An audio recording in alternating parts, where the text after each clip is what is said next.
Shock Monkey Radio is entertainment for adults, by adults, and the views and opinions expressed here do not reflect upon the sponsors or FXBG Public Radio.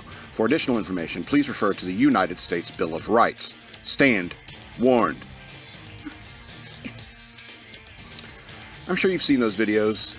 There's those people out there, they'll do the videos, they'll do selfie videos, and they'll always have like a, they'll have like a hand tattoo or something like that, and there's just something off about the way they talk and how the hand tattoo is always, in frame. They make sure that, they can get, because, why pay that kind of money for a tattoo if it's not going to get seen? And it's pretentious. It's arrogant, arrogant and vain for people to do that. And I was watching some body cam videos of police, and I thought it was funny because there's a couple of times where I've seen cops with like weird tattoos on the inside of their arm. And there's this one, and he had his gun drawn, so he had both hands out, and so you saw like on one wrist he had, some, Batman kid stuff that every boy has when he's like 19 years old. He had Equitas and Veritas on his inside of his thing, inside of his wrists, so it gets picked up by the body camera, and I find that thing just as vain and pretentious. So anyway, what do we take away from this? The madman doesn't like tattoos. I think your tattoos are weird.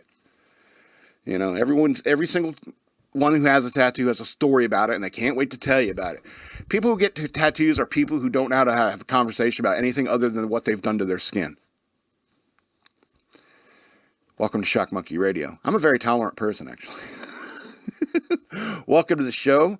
Let's see. Anyone watching besides me too, or watching? Hi. Yeah, I've never really watched the show while doing the show, but I'm monitor chat here for a bit. Every now and then while I talk about different things. I want to remind you again that I have a Patreon. Go to, what's that, a bag of Starburst in the way? I can't see. It's okay. Over here, I got my social media. You can follow me on social media. And over here, I got my Patreon. Go to patreon.com/shockmonkeyradio. Become a patron today. I would appreciate it. Thank you very much.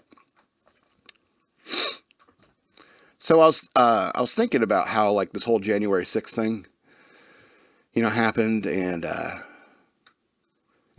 how often it gets talked about. It always gets abbreviated. When something like that happens, it gets abbreviated. And it went from January 6th to J6.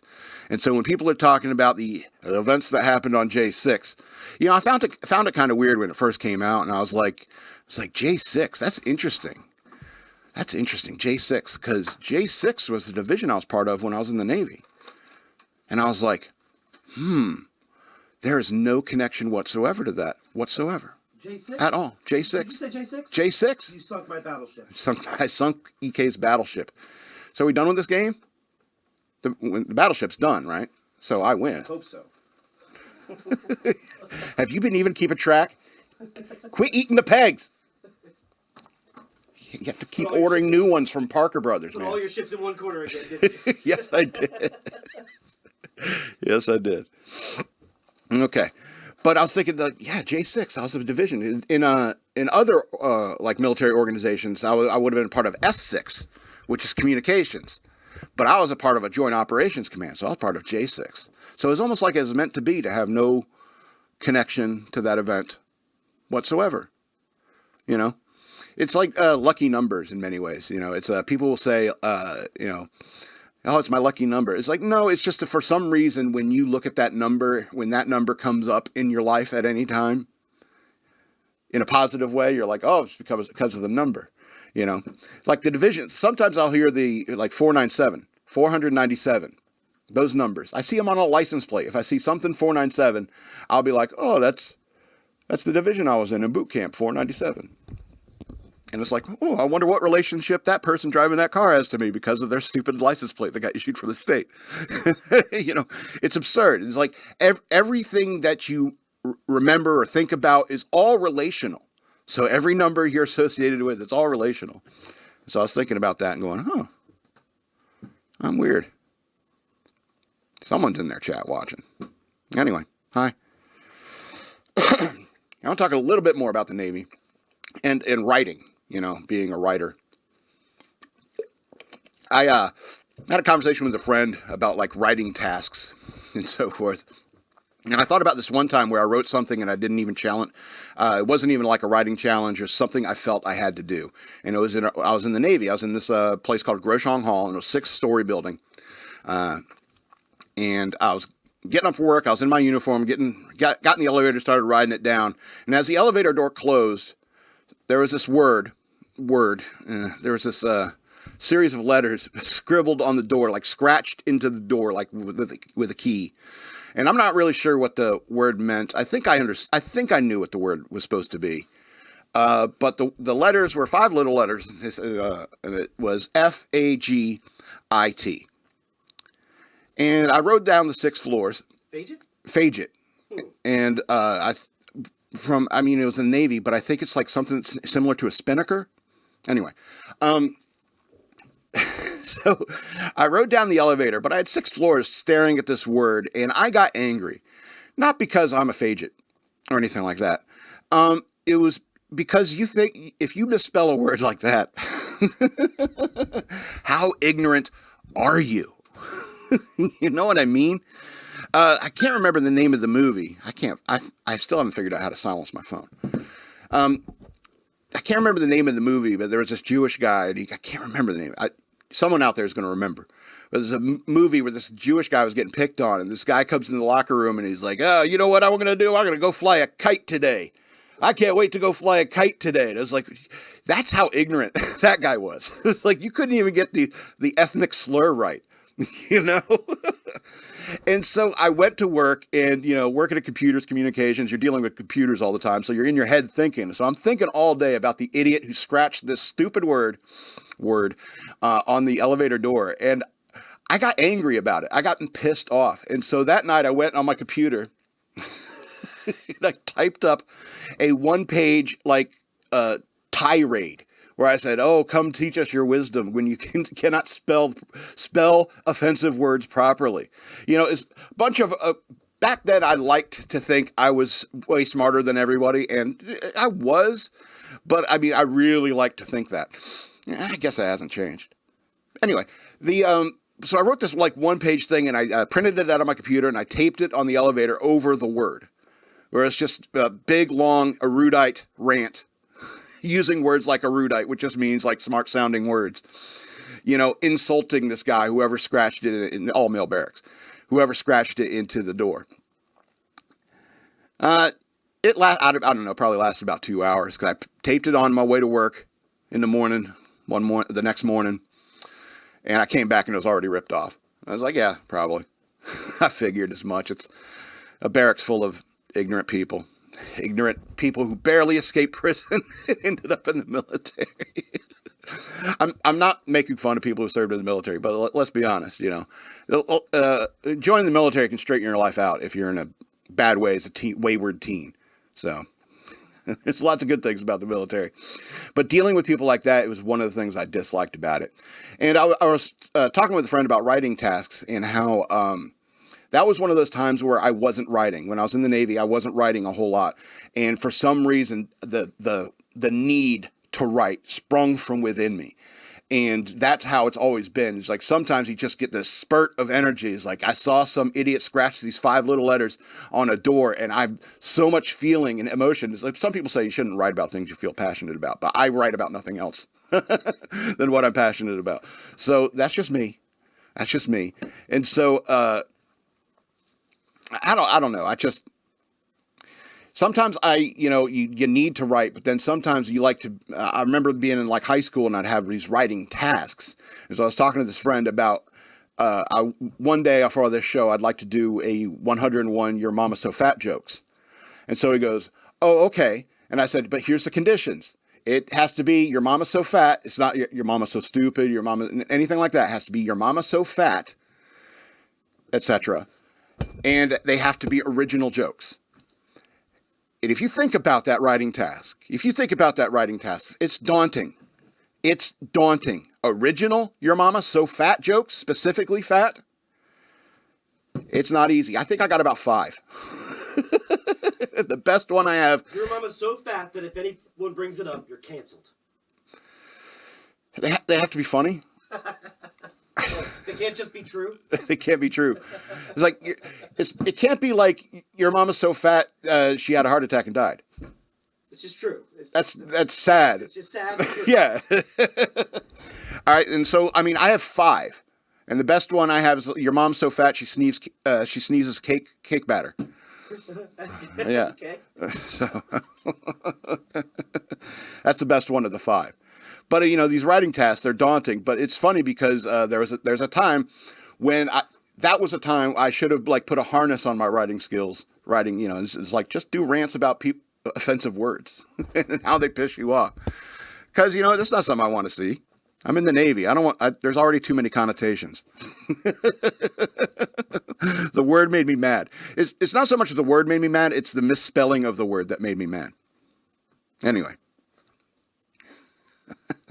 I meant more gay Marines anyway. Anyway, how to start this one. Let's go over here real quick and check. All right.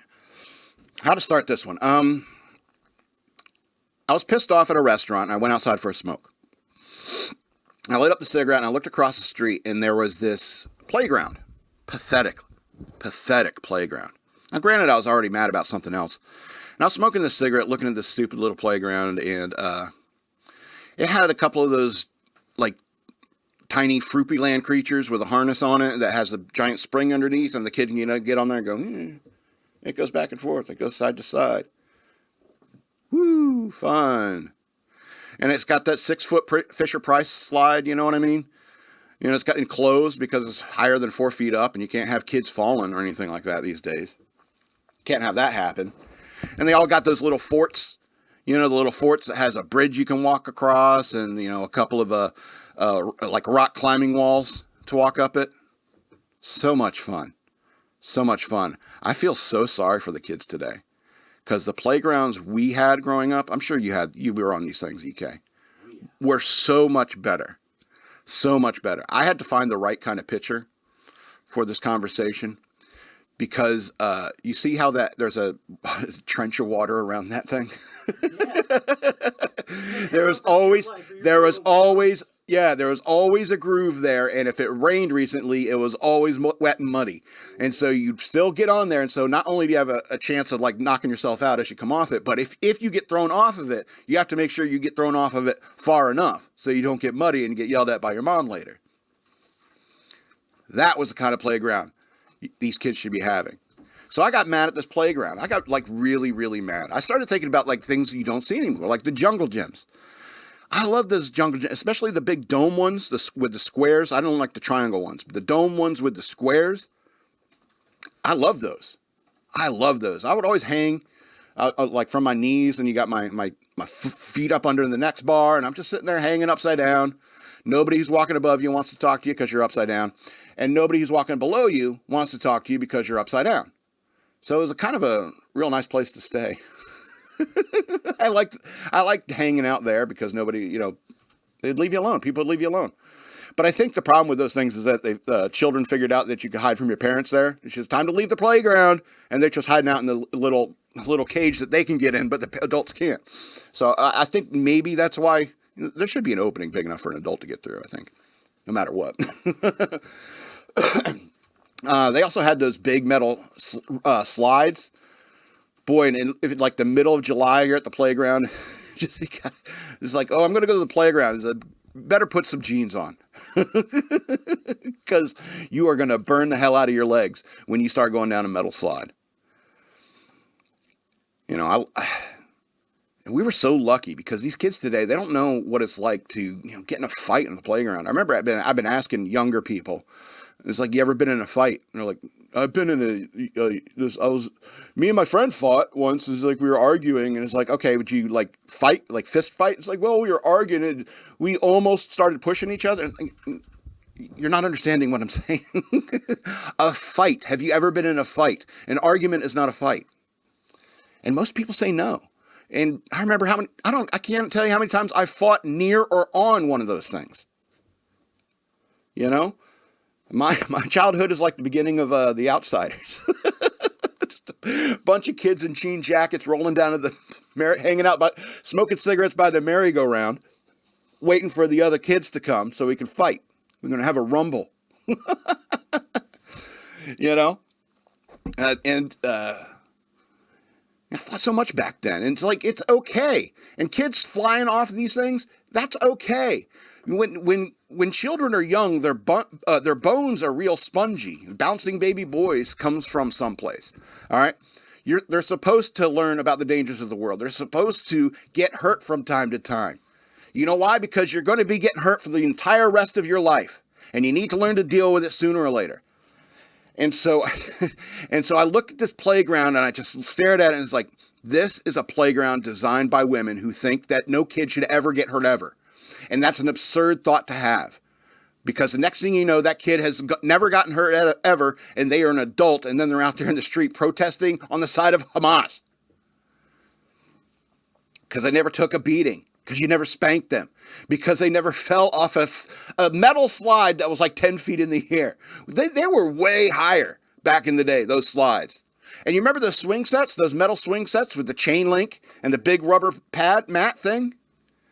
Those things were awesome. And they were long and they were tall too, so you can get some real good height on those swings. We'd get in jump contests, jumping off the swings, see who could jump the furthest from the swing. That was awesome. We'd had kids climbing the structure of the swing set, watching this thing. You know, it had kids using their bodies. They getting hurt. They're falling from 2 feet, from 20 feet up. It was great. These guys. And we were okay. Those are the ones. Those are the ones. Look at the danger chains. Danger chains. Ridiculous. You know, life is full of nicks and bruises and falls from the swing set. You know what I'm saying? You need to learn to like rub some dirt in your knee, you know, and get on about your life. You know, and that's an important lesson. And the quicker you learn that, the better. And so I'm getting there. I'm staring at this stupid playground. And I couldn't imagine being a kid and like looking around this playground. It's like, this is stupid. There's nothing to do here. No wonder kids are sitting inside, getting fat, playing on their apps. Because you don't have those merry-go-rounds anymore. You don't have those huge jungle gyms anymore. You know, there's a giant rope jungle gym over at Fred Nat's Park. You've been over there, right? Mm-hmm. Fred Nat's Park. And that's almost 2 stories up. Kids are all over that thing all the time. It's probably the most interesting playground in Fredericksburg, if you ask me. And I go to all the playgrounds. Don't ask why. It's like going to, you go to like a Little League game and they're like, someone comes to you and they're like, which one's yours? And you say, I haven't picked one out yet.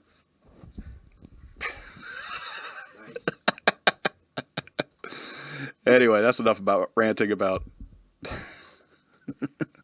that particular thing. Holy cow, 223. All right, may have to go through these next 2 quickly. I was strolling down memory lane back in the 80s when I was a greaser. I had a rat tail back then, you know. You have a rat tail ever?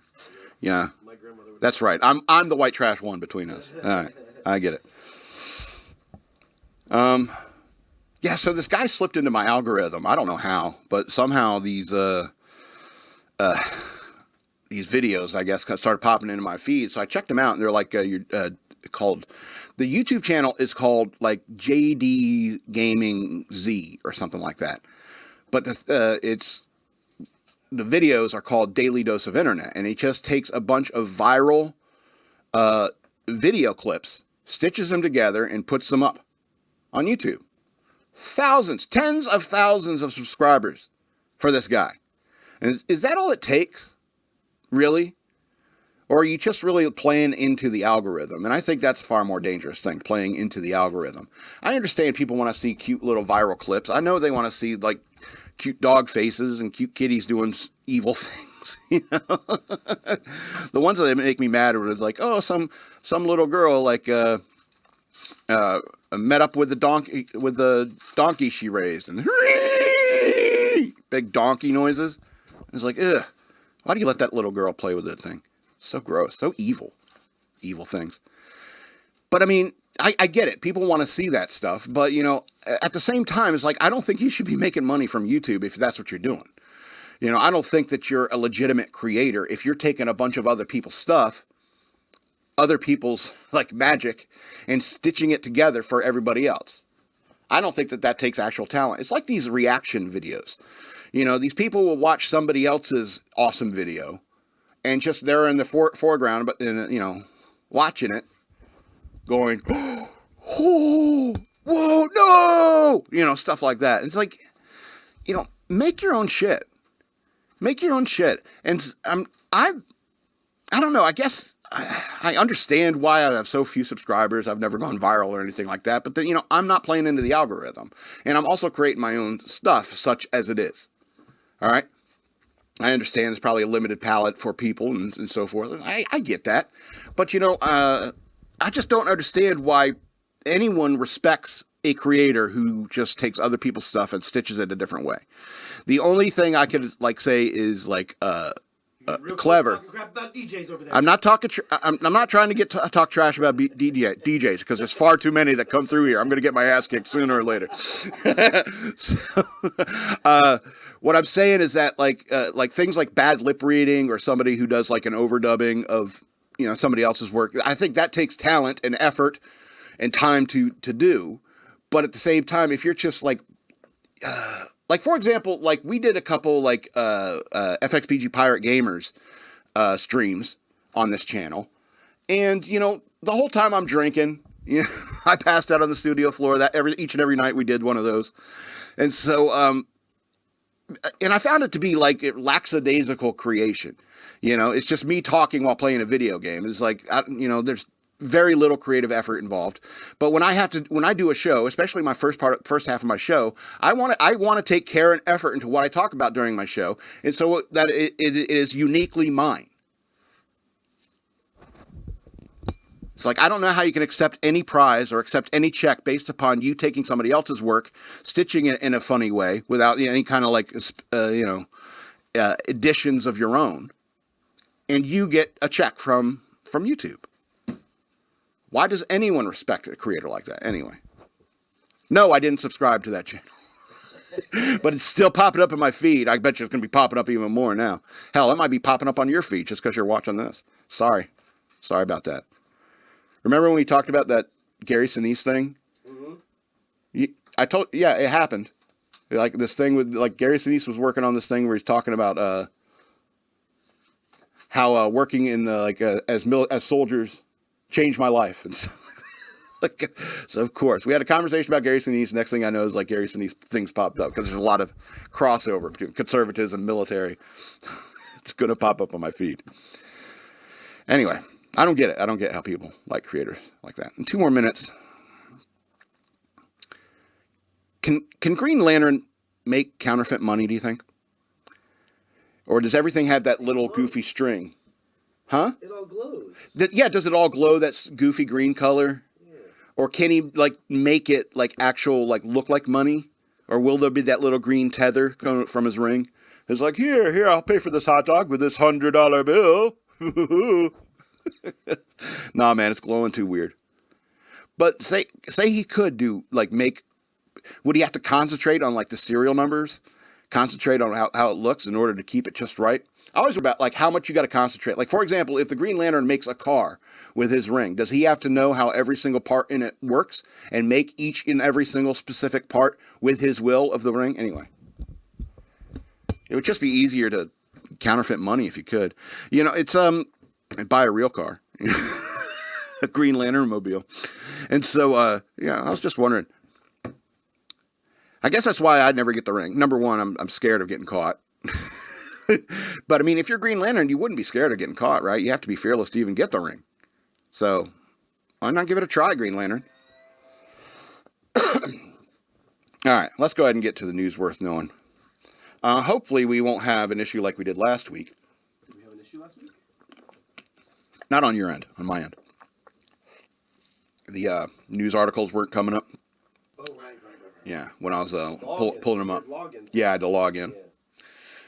So here's what I'm going to do. If the news page doesn't load or it gives me any trouble in any way, I'm just going to start giving details based upon the headline, making them up. And you see if you could pick out if any of the articles. All right, this is my revenge to Fox. You know, if you're not going to let me read the article, I'm just going to start making stuff up. So see if you can find them. See if you can pick them out. All right, let's talk about, I guess, the biggest headlines. Not a super busy news week. Haley lives to fight another day against Trump, but faces a challenging road ahead in the GOP presidential race. All right, this is from Manchester, New Hampshire. Donald Trump won again. But the former president didn't land a knockout blow in New Hampshire's Republican presidential primary, and his last remaining major rival to the GOP nomination race vowed to keep on fighting. You've heard all the chatter among the political class. They're falling all over themselves, saying this race is over. Well, I have news for them. New Hampshire is first in the nation. It's not last in the nation. This race is far from over, Nikki Haley stressed, as she spoke to supporters after the New Hampshire race was quickly called for Trump. Former two-term South Carolina governor, South Carolina's next, so who later served as a UN ambassador to the Trump administration, now heads back home to her home state on February 24th. Holds the next major contest Republican. See, I already said that. I covered it. A rally Wednesday night in Charleston is the first in a series scheduled over the coming days, and the campaign said they're launching a $4 million ad blitz in South Carolina. Trump, in an interview with Fox News Digital's Brooke Singman, argued that it was time for Haley to suspend her campaign, and he could begin targeting President Biden. That's expected in the general election rematch. She should, because otherwise we're going to have to keep wasting money instead of spending on Biden. If she doesn't drop out, we have to waste money instead of spending it on Biden, which is our focus. That's a fair assessment. However, I do think Nikki Haley should hang on at least until South Carolina. All due respect. I don't like her. Do not want her to be president. Do not want her to be nominated as a Republican. A Republican anything. Because I don't believe it. If she says she's conservative, like, oh, yeah, okay. Yeah, okay. Yeah. Yeah, and I'm Green Lantern. Okay, yeah. You interested? Yeah, got change for 100? And the point is that Nikki Haley wouldn't have change for 100. She's like, what's 100? Because she's, deep in the pockets of all these, the same people, the swamp. She's in the swamp. Anyway. So, I do think she has the right. She should probably stay in until South Carolina, and then she will bow out. I know the Democrats are really pushing her. They want her, but at the same time, I do think they want Trump. And I agree. I agree with Trump. They are wasting money until this is resolved. And yeah, they should. I mean, I think it was always silly to assume to think anyone else would be nominated by the Republicans for this election. I mean, it was cute. Ron DeSantis, that whole thing was cute. Chris Christie, Vivek Ramaswamy, all very entertaining and cute. But we all knew from the very beginning that this wasn't going to happen. I don't know what Nikki Haley's hanging out for. I don't think she's going to get Bart. See, the thing is, I bet Nikki Haley is trying to interrupt Trump, help drain his coffers for the Democratic Party. And then later on, Nikki Haley's going to get a job at MSNBC or something. You watch. Just like Native American living with no, I was like, East Indian living. East Indian living with Nikki Haley. Oh my God. Anyway. Oh, Nikki Haley's still around, I suppose. Anyway.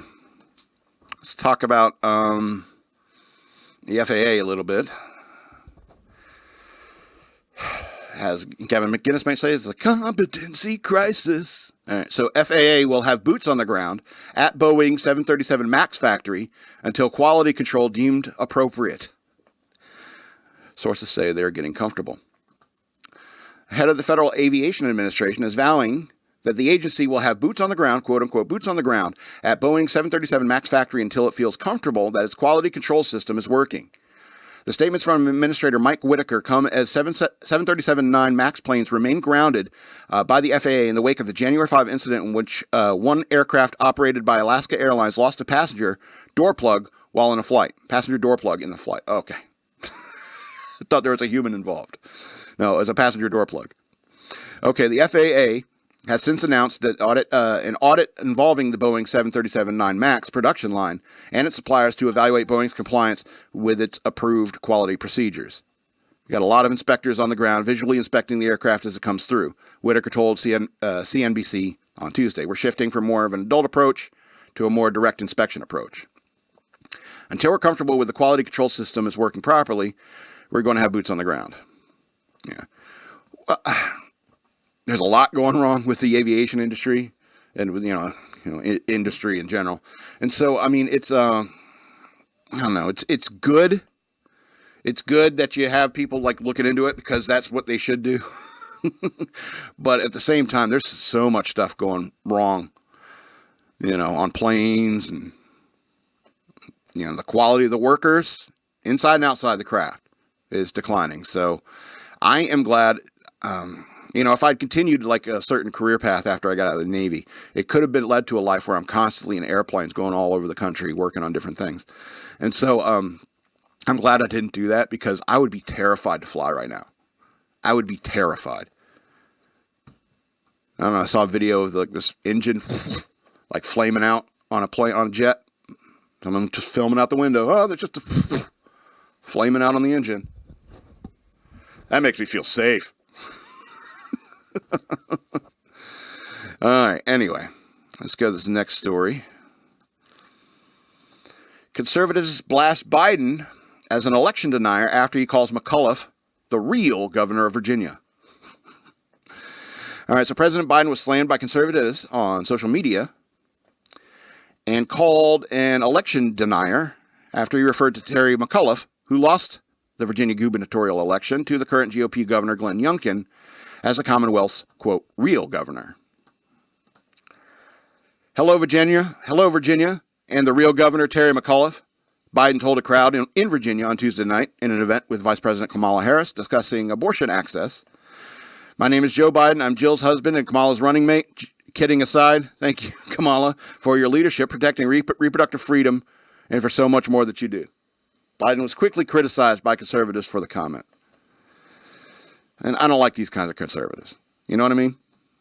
I could read more about this article. But he made this comment, saying that Terry McAuliffe is the real governor of Virginia. It's a stupid joke,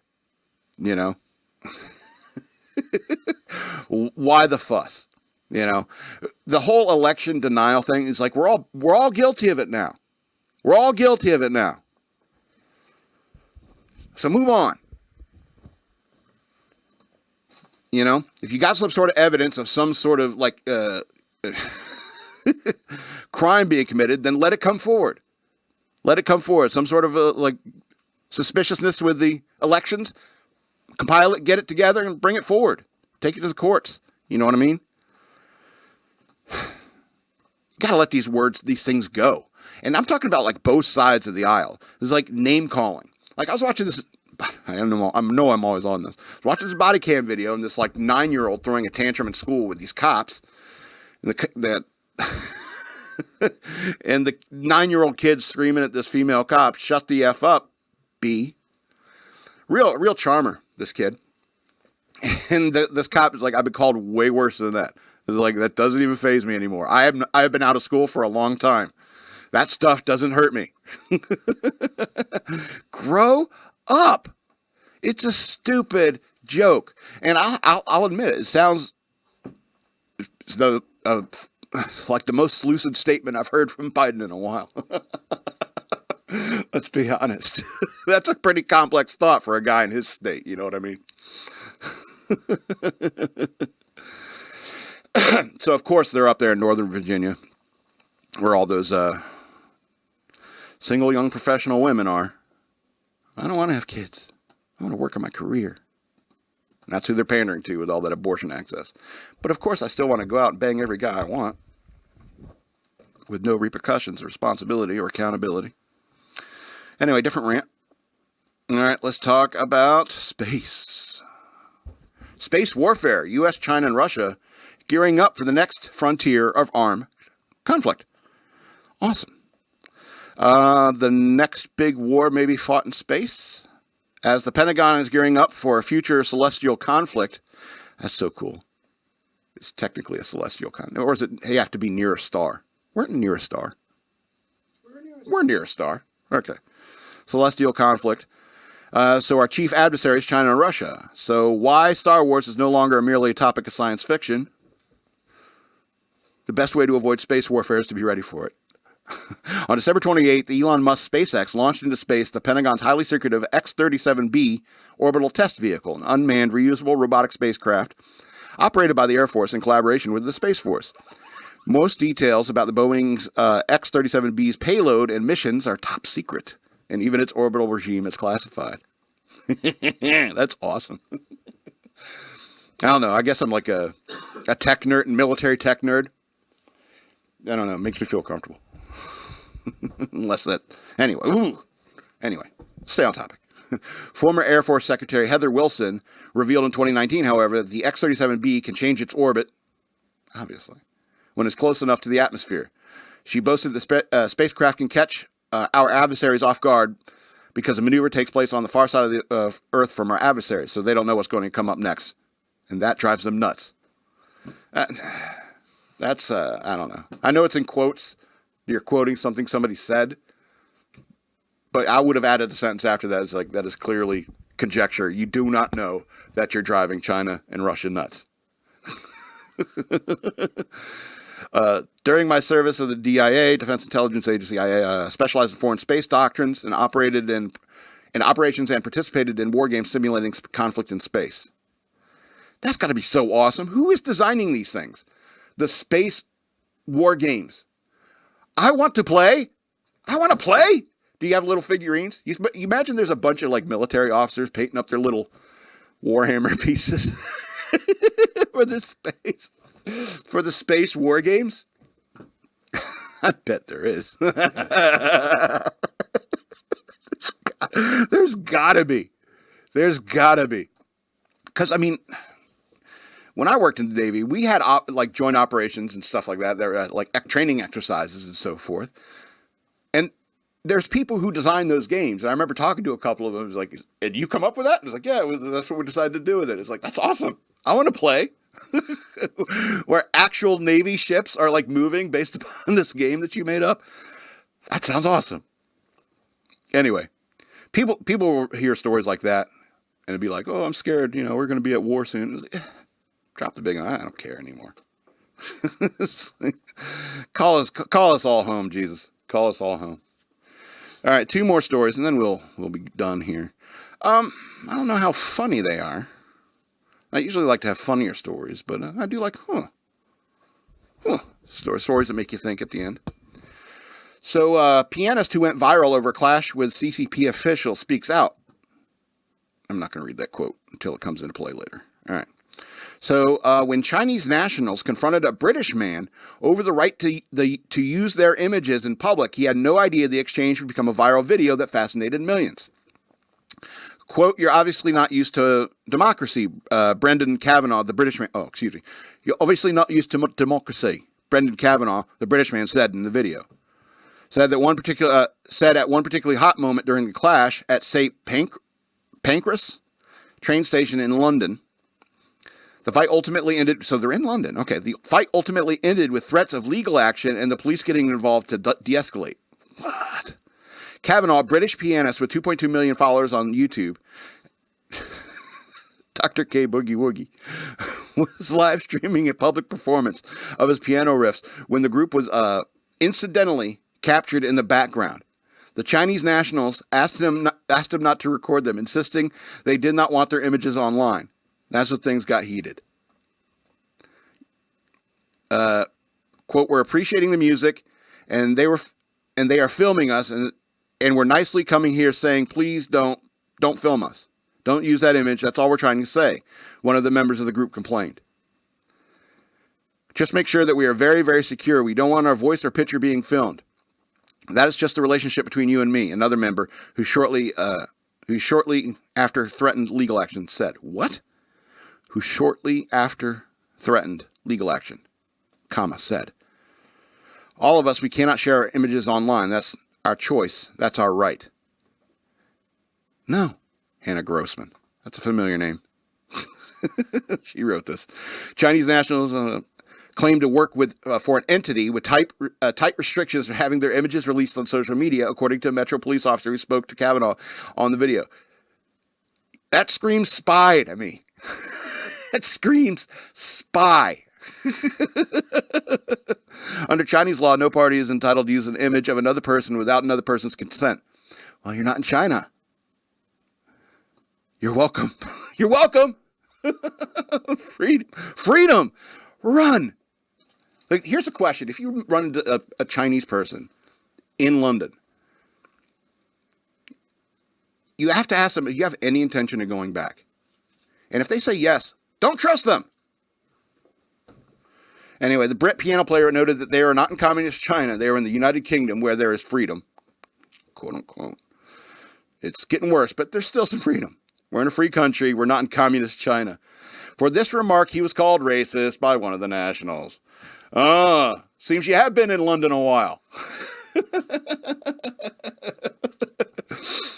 When in Rome, do as the Romans do. China is communist, though.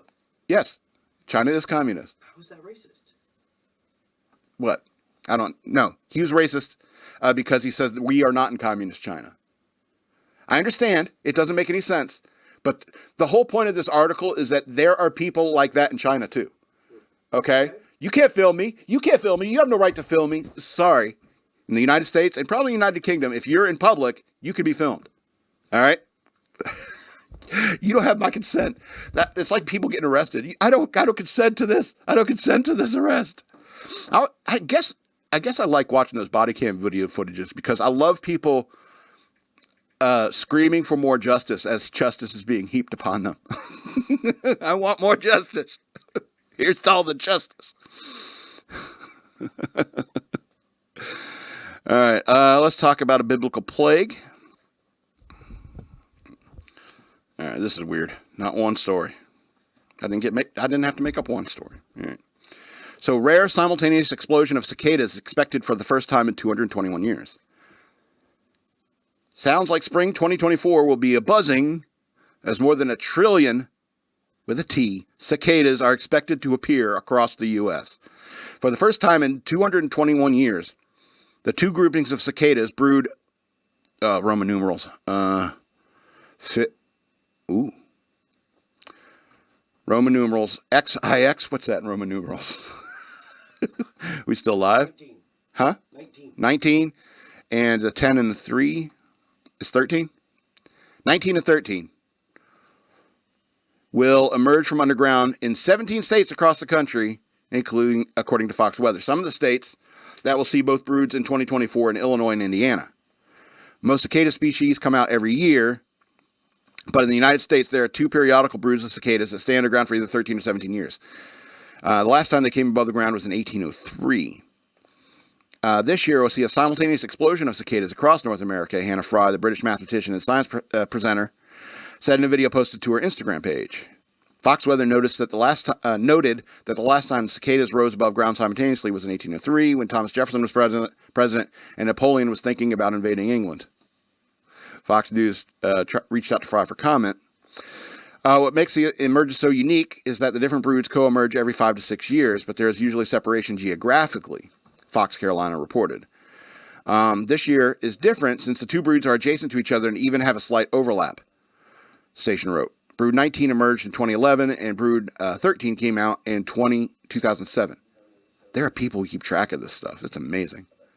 Brood 19 is arguably the largest by geographical extent of all the periodical cicada broods, with records along the East Coast from Maryland to Georgia, that includes us, and in the Midwest from Iowa to Oklahoma, big sections of the U.S.